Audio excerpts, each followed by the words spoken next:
राधे राधे दोस्तों, स्वागत है आप सभी का इस YouTube चैनल पर। तो आज हम बात करने वाले हैं श्री कृष्ण भगवान के एक बहुत ही परम, बहुत ही प्रिय भक्त कर्माबाई जी के बारे में।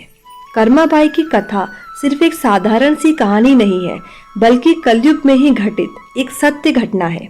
कर्माबाई का जन्म राजस्थान के नागौर जिले के कालवा गांव में हुआ था। वे एक जाट की पुत्री थी। उनके पिता बहुत ही धार्मिक पुरुष थे। वे भगवान की पूजा अर्चना रोज किया करते थे और उनकी श्रद्धा भगवान में बहुत ज्यादा थी। अपनी इस पिता की पूजा अर्चना से कर्माबाई भी उनसे पूजा अर्चना करना सीख गई थी। एक दिन कर्माबाई के माता पिता को किसी कारणवश कहीं बाहर जाना पड़ा, तो वे भगवान को भोग की जिम्मेदारी कर्माबाई को सौंपी और उससे कहा कि भगवान को भोग लगाने के बाद ही तुम खाना, और इतना कहकर वो चले गए। उस समय कर्माबाई 5-6 वर्ष की छोटी सी बालिका थी, इसलिए उनको ज्यादा कुछ बनाना नहीं आता था। तो उन्होंने खिचड़ी बनाई। एक बर्तन पे खिचड़ी, उसके ऊपर खूब सारा घी डालकर एक ग्लास में पानी और एक बर्तन पे गुड़ रख के भगवान के सामने भोग प्रस्तुत किया और उनसे कहा कि लीजिए प्रभु, भोग ग्रहण कीजिए। कर्माबाई का स्वभाव इतना सरल, इतना भोला था कि वो सोचती थी कि भगवान साक्षात आके भोजन ग्रहण करते हैं, तो इसलिए वो उनकी प्रतीक्षा करते हुए वहां बैठ गई। कुछ क्षण प्रतीक्षा करने के बाद जब कन्हैया नहीं आए, तो वे सोचने लगी कि कहीं उनसे कुछ भूल तो नहीं हो गई। तब उन्हें याद आया कि उनके पिता भोजन में तुलसी दल भी डालते थे, तो वे दौड़ कर गई, बाहर से तुलसी दल लाके भोजन पे डाला और प्रभु से फिर आग्रह किया कि लीजिए प्रभु, अब भोजन ग्रहण कीजिए। कुछ देर तक और प्रतीक्षा करने के बाद जब कन्हैया नहीं आए, तो वे फिर सोचने लगी कि कहीं उनसे कुछ और भूल तो नहीं हो गई। तब उन्हें याद आया कि उनके पिता जब भोग लगाते थे तो वे पर्दा करते थे, तो उन्होंने भी अपने लहंगे के 2 छोर को पकड़ के फैलाया और कहा कि लीजिए प्रभु, मैंने पर्दा कर दिया है, अब आप भोग ग्रहण कीजिए। कुछ देर तक और प्रतीक्षा करने के बाद जब कन्हैया नहीं आए, तो उन्होंने सोचा कहीं कुछ और भूल तो नहीं हो गई। तो उनको लगा कि कहीं कन्हैया उनके पिता की प्रतीक्षा तो नहीं कर रहे हैं। तो वे कन्हैया से कहने लगी कि आज पिताजी नहीं आएंगे, वो किसी काम से बाहर गए हैं, इसलिए वे आपको भोग की जिम्मेदारी मुझे सौंप कर गए हैं, तो कृपया कर प्रभु भोग ग्रहण कीजिए। कुछ देर तक और प्रतीक्षा करने के बाद जब कन्हैया फिर भी नहीं आए, तो वे सोचने लगी कि अब कहीं लगता है कन्हैया की जीभ में चटोरापन आ गया है, क्योंकि उनके पिता कन्हैया को रोज अलग अलग व्यंजन, अलग अलग पकवान परोसते थे।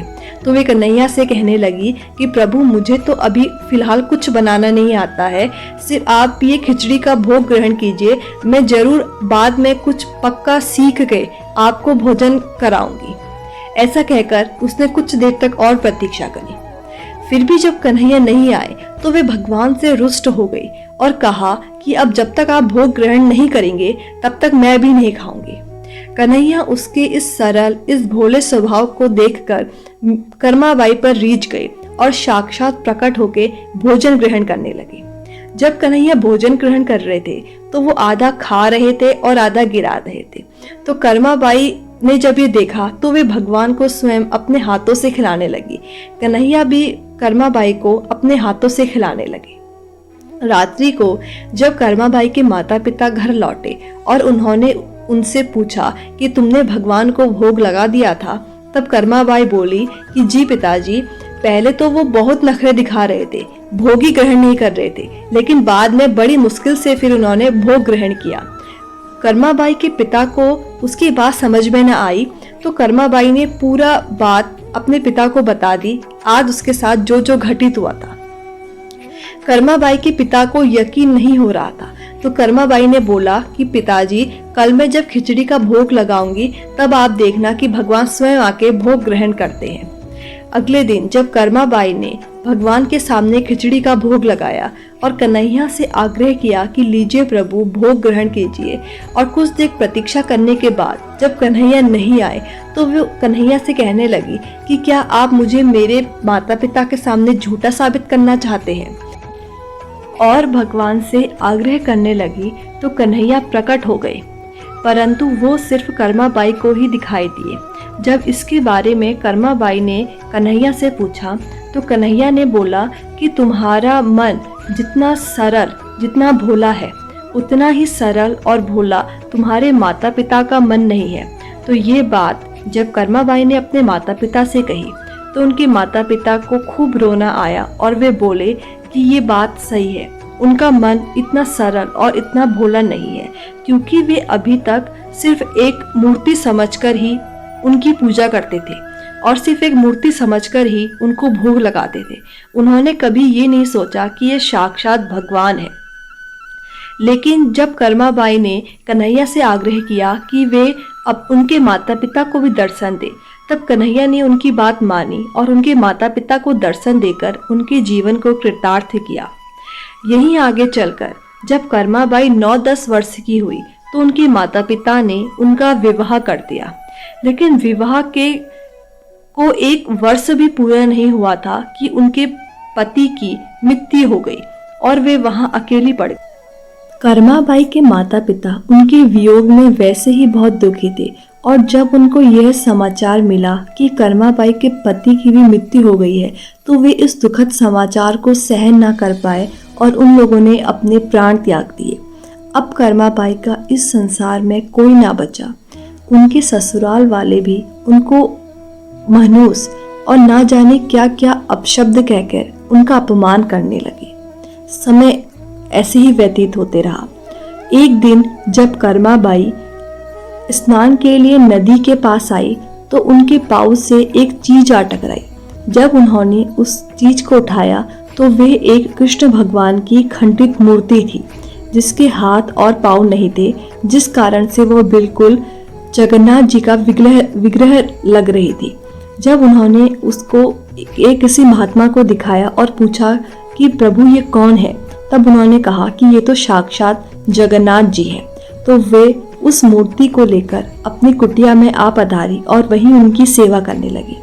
कुछ समय सेवा करने के बाद वे जगन्नाथ जी को लेकर पूरी आ गई और जगन्नाथ मंदिर के से कुछ दूर ही अपनी कुटिया बनाकर वहां रहने लगी। अब वो वहीं खिचड़ी बनाती और जगन्नाथ जी को खिचड़ी का भोग लगाती। वहां जगन्नाथ भगवान साक्षात उनके कुटिया में आकर उनकी गोदी में बैठकर उनके हाथों से खिचड़ी पाते थे। अब तो ऐसा रोज होता रहा कि जगन्नाथ भगवान रोज उनकी कुटिया में आते और उनके हाथों से खिचड़ी पाते। कई संतों का तो ऐसा मानना है कि जब जगन्नाथ भगवान कर्माबाई जी की कुटिया में आते और उनसे कहते कि जल्दी कर्मा, इसलिए उनका ही नाम पड़ गया कर्मा। तो अब तो ऐसा होने लगा कि कर्माबाई रोज सवेरे सबसे पहले उठ के भगवान के लिए भोग बनाती, उनको भोग अर्पित करती, फिर उसके बाद ही अपने और काम करती। एक दिन एक संत कर्माबाई जी के वहां आए तो उन्होंने जब ये देखा कि कर्माबाई सबसे पहले उठ के सीधे भोजन बनाती है तो उन्होंने कर्माबाई को टोका। तो कर्माबाई ने उनसे कहा कि गुरुदेव, मैं नियम धर्म के बारे में कुछ नहीं जानती, तो कृपया कर मुझे बताइए कि मुझे क्या करना चाहिए। तब उन महात्मा ने कहा कि तुम सबसे पहले स्नान करना, फिर उसके बाद घर को साफ करना, फिर उसके बाद ही तुम भोजन बनाना। अगले दिन से कर्माबाई ने ऐसा ही किया, जिसके कारणवश उनको भोग लगाने में देरी हो गई और जगन्नाथ भगवान उनके द्वार पर प्रतीक्षा ही करते रहे। जब कर्माबाई जी की खिचड़ी बनी और जैसे ही उन्होंने जगन्नाथ भगवान को अपनी गोद में बैठाकर भोग लगाया तो 2-3 निवाले भोग लगाने के बाद ही जगन्नाथ मंदिर में घंटा बज गया और वहां के द्वार खुलने का समय हो गया। तो जिस कारण से वे भगवान का हाथ मुंह भी अच्छे से ना धो पाई और ऐसे ही जगन्नाथ भगवान को दौड़ लगा के जाना पड़ा। जब वहां के पुजारी ने वहां के कपाट खोले तो जगन्नाथ भगवान के मुंह पे खिचड़ी लगी हुई देखी। वहां के पंडित भी जगन्नाथ भगवान के बहुत बड़े पुजारी थे, तो उनका आग्रह करने पर जगन्नाथ भगवान ने उनसे कहा कि ये आज ही नहीं, मैं कई दिन से कर्माबाई के यहाँ खिचड़ी खाने जाता हूँ। लेकिन कल को उनके वहाँ एक संत आए थे जिन्होंने उनसे ना जाने क्या कह दिया और उनको आज खिचड़ी बनाने में इतना विलंब हो गया कि मैं अच्छे से ग्रहण भी ना कर पाया। तो उन्होंने पंडित से कहा कि मैं तुमको ये जिम्मेदारी देता हूँ कि तुम वहाँ जाओ, उन महात्मा से मिलो और उनसे कहो कि कर्माबाई से बोले कि वो पहले जैसा भोजन बनाती थी वैसे ही बनाए। तो पंडित जी उन महात्मा के पास गए और उनको सारी बात बता दी। तो महात्मा को इस बात का बहुत बुरा लगा और वो बहुत रोए और फिर वो सीधा कर्माबाई जी की कुटिया पर गए और उनसे कहा कि आप जैसे रोज भगवान को भोजन कराती थी वैसे ही कराइए, क्योंकि आप भक्त की सीढ़ी से भी और कहीं ऊपर निकल चुकी है और आपके ऊपर ये नियम धर्म लागू नहीं होते हैं। और फिर उसके बाद कर्माबाई सबसे पहले भगवान को भोग ही लगाती थी और उसके बाद अपने अन्य काम करती थी और समय ऐसे ही बीतता गया। और ये भी कहा जाता है कि जब कर्माबाई ने अपने शरीर को त्यागा तो श्री कृष्ण भगवान यानी कि जगन्नाथ जी ने 5 दिन तक कुछ नहीं खाया और वे लगातार रोते रहे, जिस वजह से वहाँ के पंडित को बहुत दुख हुआ और उनको समझ में नहीं आया कि वो क्या करे। तो तब से अब तक रोज सुबह सुबह भगवान को सबसे पहले खिचड़ी का भोग लगाया जाता है और ये कहा जाता है कि लीजिए प्रभु, ये रही कर्माबाई की खिचड़ी। उसके बाद ही जगन्नाथ भगवान को और भोग अर्पित किए जाते हैं। तो यह थी कर्माबाई की एक कथा। तो ऐसे ही और अन्य कथाओं के लिए जुड़े रहिए इस चैनल पर। धन्यवाद।